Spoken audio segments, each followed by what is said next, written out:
श्रावणी, मला तुझ्याशी थोडं बोलायचं होतं. बोला की पप्पा, काय म्हणताय?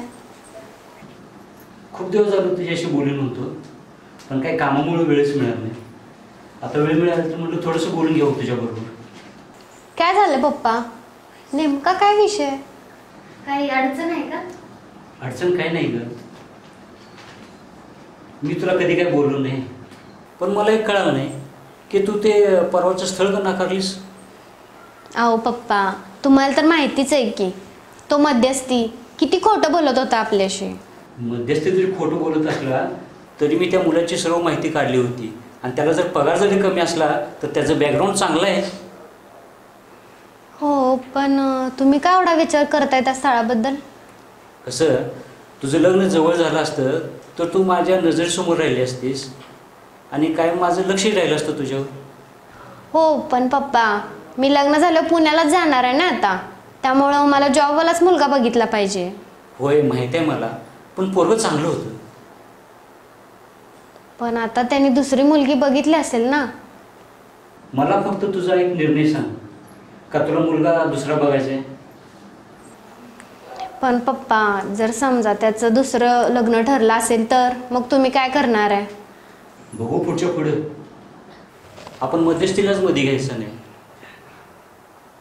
तुझा निर्णय काय तू सांग. तशी तुझी तयारी आहे का? हो, मी तयार आहे.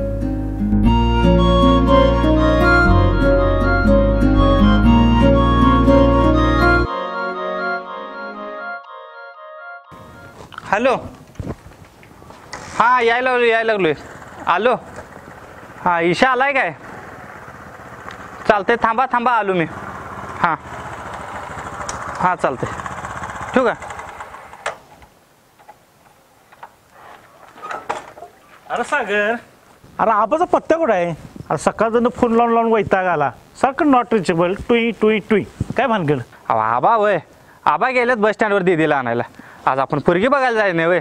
आईला तोच निरोप द्यायचा होता सकाळनं. आजचा प्लॅन कॅन्सल झाला गाड्या. लय अवघड केला राव. आधीच माझी विनाकारण सुट्ट्या वाया चालल्यात. म्हणजे आम्ही मुद्दाम करतोय, आम्हाला काही कामधंदा नाहीत. अरे त्या पोरगीच्या मावशीला अचानक अटॅक आलाय, म्हणून त्याच्या बाजा सकाळी फोन आला मला, अहो तुम्ही काही येऊ नका म्हणून. मग आता मी काय करणार? लय अवघड झालं बघा. बरं, उद्या तर फिक्स आहे ना जायचं ना? उद्या आणि काय तर तिसरं कारण सांगशील हवा? मी काय तर ॲडजस्ट करतो, फिक्सच करूया. बरं जाऊ का? मला एखादा बायोडाटा द्यायला जायचं अजून. भारी आहे की राव तुमचं काम. रोज एक नवीन पट्टी पाडत फिरताय की. कसं आहे माहिती आहे का, काम केलं पाहिजे तरच पैसा येतोय, आणि पैसा असला की मग किंमत. जाऊ का? बरं चला, मी बी जातो. हो, तेवढा आम्हाला निरोप दे. चालते, मला बी जोडीदारांना भेटायला जायचं आहे.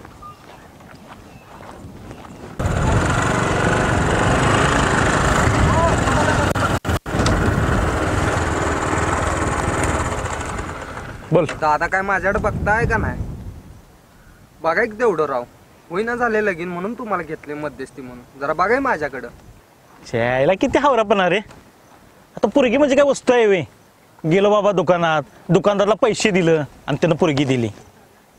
अरे पोरगी ओळखायला लागत्या, त्याची सगळी माहिती काढायला लागत्या, तुझ्याबद्दल त्यांच्या घरच्यांना सांगायला लागते, तुझ्याबद्दल वाढवून सांगायला लागते. वर्गात 10,000 कमवत असेल तर 50,000 सांगायला लागते. मग पुढची प्रोसेस. अहो तुमचं सगळं मान्य आहे. मी आता मला पैसे पण दिले की, मग जरा बघा की पोरगीचं. आता कसं झालंय तुला सांगू का खरं? पोरगीचं बाप लय हुशार झाल्यात. आपली स्वतःची पोरगी पहिला दाखवत नाहीत, पहिला पोराची चौकशी करतात, मग मला बोलवतात, मग पुढचं प्रोसेस. लय अवघड झाली हे मला पण मान्य आहे. पण माझं वय आता 30 झाले. जरा थोडं झालं की म्हातार होईल, आणि म्हातार झाल्यावर जर लगीन होते की नाही हे माहीत नाही. जरा अगोदर जन्मला असतो ना तर आज एका मुलाचा बाप असतो बघा. आणि सगळ्यात जास्त दुःख काय माहिती आहे काय? मला लग्नाची गडबड नाही हो, माझ्या आईला लय गडबड आहे. नातवाचं तोंड बघायचं आहे ना, त्यामुळं. आईला आय अशी भानगड आहे बाई. म्हणजे आईसाठी, तुझ्यासाठी काय नाही लग्न? माझ्याला गडबड नाही हो. मग असं करतो, मम्मीचं नाव घेतले म्हणल्यावर आत्ताच जातो बघायला. असं करतो, त्या पोरगीच्या गावाला आत्ताच जातो, आणि त्या पोरगीच्या गावाला जायचं म्हणलं तर 200 रुपये 500 नाश्ता करा वरच्या पैशाचा. पण आहे ना पोरगी बघा, आणि ते पोरगीपर्यंत जरा पोचावं. बघा जरा. आता जातोच पेट्रोल पंपापर्यंत जाऊस तर ऑनलाईन पैसे मार लगेच मारतो गेल्या गेल्या. आणि मी एक शब्द देतो तुला शेरवानी शिवायला घे यायला करूनच टाकतो तुझं. बघा तेवढं पैसे मार रे दादा पैसे मार. शिवून दुसऱ्या लग्नात घालायला लागणं म्हणजे बरं. काय काय मग सागऱ्या, मागितलीस का माफी? होय मागितली माफी. सगळ्या मनातल्या गोष्टी बाहेर पडल्या ना, मन कसं मोकळं मोकळं होते बघ. बघितलंस का कसा चेहरा बोलला याचा. अरे मग परत जुळलं असेल तुमचं. होय तर ती माझ्यासोबत असली ना सगळं टेन्शनच गायब होते बघ. आता मला परत तिच्यावर प्रेम झाले आणि आता लग्नही तिच्यासोबतच करणार. लग्न? अरे पण तू तर दुसरी पोरगी बघायला जाणार होतास ना, त्याचं काय झालं? होय लगा, आणि ती जर पोरगी तुला होय म्हणाली तर मग परत काय करणार? आणि सगळ्यात महत्वाचं, तू आबांना काय सांगणार आहेस? हे बघ सागऱ्या, ती पोरगी आहे जास्त पगारवाली, त्यात लई मन मोकळेपणानं जगत्या. ती जर उद्या पलटली तर परत तू आयुष्यात कधी उभारू शकणार नाहीस, हे लक्षात ठेव. अरे मला विश्वास आहे तिच्यावर, त्याशी नाही वागणार परत आता. बरं ते जाऊ दे सगळं, तू ती दुसरी पोरगी बघायला जाणार होतास, त्याचं काय झालंय? ते होय, अरे ते आता उद्या जायचं ठरलं. हे बघ सागऱ्या, एक वस्तू मिळवायच्या नादात दुसरी चांगली वस्तू हातातनं सोडू नकोस. आणि तू जर असंच करत बसलास तर परत नशिबाला दोष देत बसशील. सागऱ्या, मी बघल तेव्हा बघतोय, ही सारखं सारखं का निगडी बोलते? अरे मी तुमच्यापेक्षा वयानं मोठा आहे, तुमच्यापेक्षा 4 उन्हाळा पावसाळे जास्त खाल्ल्यात मी, म्हणून सांगतोय तुम्हाला. हो दादा, थांबा थांबा थांबा थांबा थांबा. का हो, काय झालं? तुमच्या लग्नाच बघा लागलाय काय? होय, त्यासाठीच गेलतो त्या मध्यस्थीला भेटायला. हा, तुम्हाला मी त्या दिवशी बघितलं तिथं. हा, माझ्या लक्षात आलतं तुम्हाला सांगायचं, आणि थोडं थोडं बोलणं बी ऐकलं तुमचं. तुमच्या लग्नाच बघा लागलाय ना त्याच्याकडे? होय हो, त्याच्याकडेच गेलतो त्यासाठीच. अहो, त्या माणसाच्या नादाला लागू नका. तो माणूस एकदम बुरटा माणूस आहे. तुमच्याकडनं 500 घेतलं ना त्यानं त्या दिवशी, होय फक्त सल्ल्याचं. होय. हा, मी असं सल्ला घेतोय प्रत्येक वेळी तुमच्याकडनं 500 काढणार. होय. आणि तुम्हाला म्हणलं असेल की लग्न जमल्यावर तुम्ही 40,000 रुपये द्या वगैरे होय, म्हणला की तसं. म्हणला ना. होय. हा, मग तुम्हाला त्याकडनं तो नुसता आता पैसेच काढणार. हा तुम्ही त्या माणसाच्या नादाला लागू नका. माझं लगीन त्यानं जुळवून दिलतं. हा, पोरगी अजिबात व्यवस्थित नाही, घरच्यांच्या संग नीट वागत नाही, घरात नुसता भांडण, कधी बघावं तो फोनवर बोलत बसलेले असते. अवघड आहे की. तीच तुम्हाला सांगाल, त्या दिवशी सांगायचं होतं, तुम्ही गेला. पण आता तुम्हाला सांगतोय, ऐका माझा चांगला सल्ला घ्या. ती मध्यस्थाच्या नादाला लागू नका.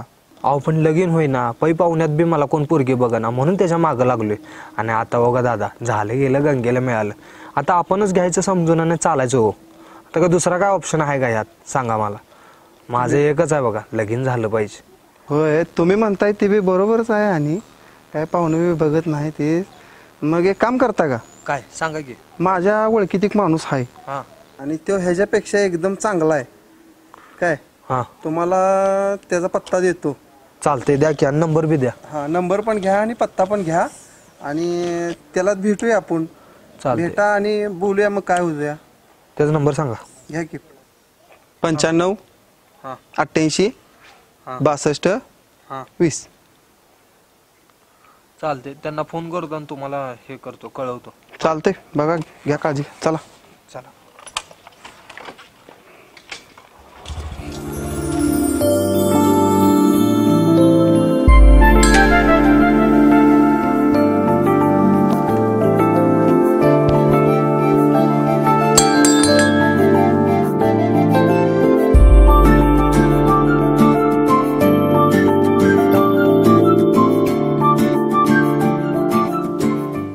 मग काय झालं, आलास ना मुलगी बघून?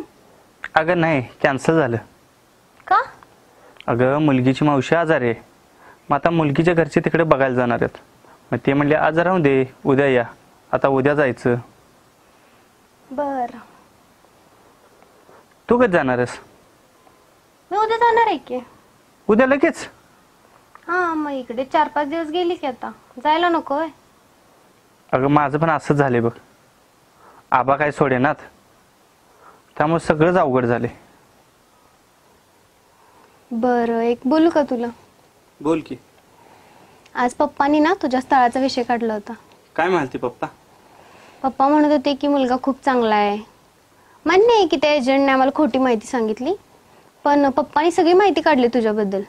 तू कसा आहेस, काय करतोस, तुझं घर कसं आहे. बघ, तुझ्या पप्पांनाही कळालं मी कसा आहे ते. परत काय झालं आणि तू काय म्हणलीस मग? मी म्हणाले की आता त्याने दुसरी मुलगी बघून लग्न पण ठरवलं असेल. अगं असं कशाला बोलायचं? आणि त्यावर पप्पा काय म्हणाले मग तुझं? अरे तूच तर काल मुलगी बघायला जाणार होतास ना, म्हणून बोलले मी. होय. पप्पा म्हणाले की तुला जर मुलगा पसंत असेल तर काहीतरी मी नियोजन करतो. मग तू हो बोललीस का नाही बोललीस? वेडा आहेस का? एवढी चांगली संधी आल्यावर कोण नाही म्हणतोय? हो बोलले की मी लगेच. बरं तुला एक विचारू? आता काय झालं? नाही म्हणजे तू पुण्यात राहतेस, मी पण तिथे राहीन किंवा नाही, किंवा चुकून मी गावाकडे राहायला येऊ शकते. आणि त्यात तुझा पगार आणि माझा पगार ह्यात खूप मोठा फरक आहे. मग आपला संसार नीट राहील का? हे बघ सागर, मला लागली ती नोकरी माझ्या टॅलेंटमुळे लागली. आणि शहराकडे जॉब आहेत तसे गावाकडे नाहीत ना, त्यामुळे मी शहराकडेच राहीन. मी काही नाही राहणार गावाकडे. आणि आता राहिला विषय पगाराचा, तर माझा पगार आपल्या दोघांसाठी खूप आहे, त्यामुळे तुला परत जॉब करायची काहीच गरज नाही ना. म्हणजे तुला काय म्हणायचं आहे, तुझ्या पगारावर मी जगू? आपल्याला असलं काय जमणार नाही. तू ना माझ्या बोलण्याचा वेगळा अर्थ काढतोयस. मी अर्थ वेगळा काढत नाही. मला तर ह्याची भीती वाटायला लागली आहे. तू स्वतंत्र राहणारी मुलगी, त्यात तुझा पगार जास्त. परत जर तू पलटलीस तर मी माझ्या आयुष्यात परत उभा राहणार नाही. अरे पण